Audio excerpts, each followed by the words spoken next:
Stan Phelps, thank you for joining us at the Customer 360 Symposium. Great to have you here. Stan, in your presentation, you focus on the psychology of the customer journey. Tell us a little bit more about that, and tell us about some brands around the world that are doing that well. Well, I think the first thing that brands need to realize is that customers make judgments about them very quickly. And from a psychology perspective, it comes down to two things: warmth and competence. And how you can demonstrate that really impacts the overall customer experience. So let me give you a couple examples. One is a hotel chain that started in the States and it's starting to grow here in Australia. It's called DoubleTree Hotels. And the first thing you get when you check into a DoubleTree hotel is they give you a chocolate chip cookie. But not just an ordinary chocolate chip cookie. It's warm, it's large, packed with chocolate chips. A great way to make that signature first impression and to really demonstrate both warmth and competence. Another example, Southwest Airlines, a carrier in the US. A few years back, all of the other carriers decided to charge for checked baggage. Southwest looked at it and said, that's not the way we would treat our customers. What did they decide to do? Bags fly free. And your bags fly free. It saves customers anywhere between $75 and $120 in the US when they fly Southwest. Demonstrates both that warmth and competence, and it really gives that little something extra to the customer.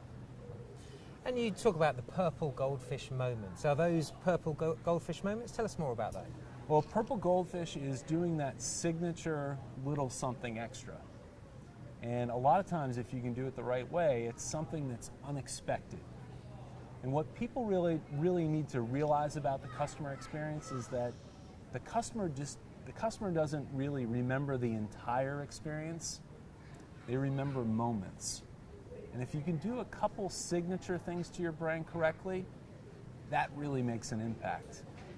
And the reason being is that our brain is programmed, the front of our brain, the amygdala, literally sends out this dopamine that's literally like Post-it notes for our memory.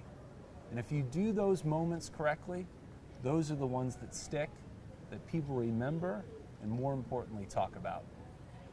So Stan, often these moments, they will come with a cost attached to them, the cookie or whatever it might be. How can organizations be sure they're going to get that return from that additional cost? Right. So I have 12 different ways, 12 different types of purple goldfish. And 6 of them are what I call on the value side. So there's definitely a cost attached to them. The other 6 are more on the maintenance side of the equation. So how you handle from a service perspective. And those really, the cost isn't that much. But to get to your question, you really have to understand if those little things that you do are going to move the needle.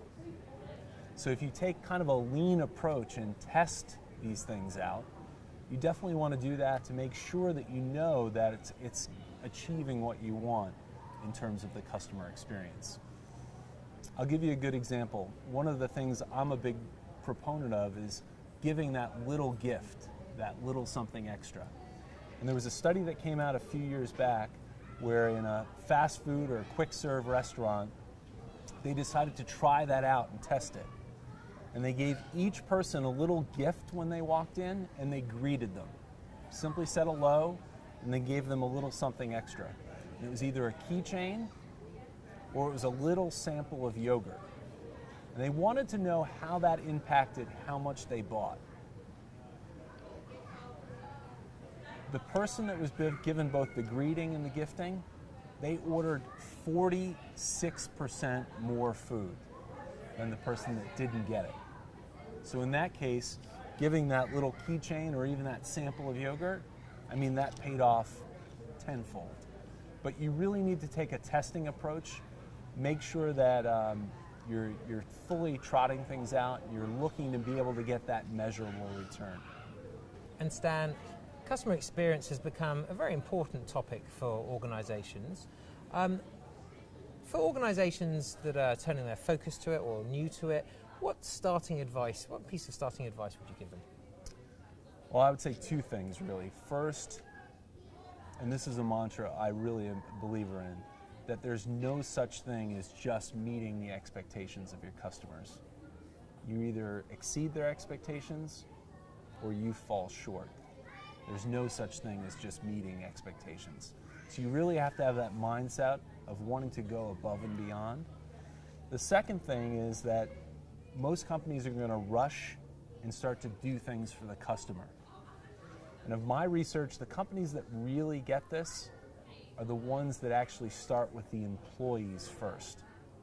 Because you can't have happy customers if you don't have happy, engaged employees. Fantastic. Stan Phelps, thank you for joining us.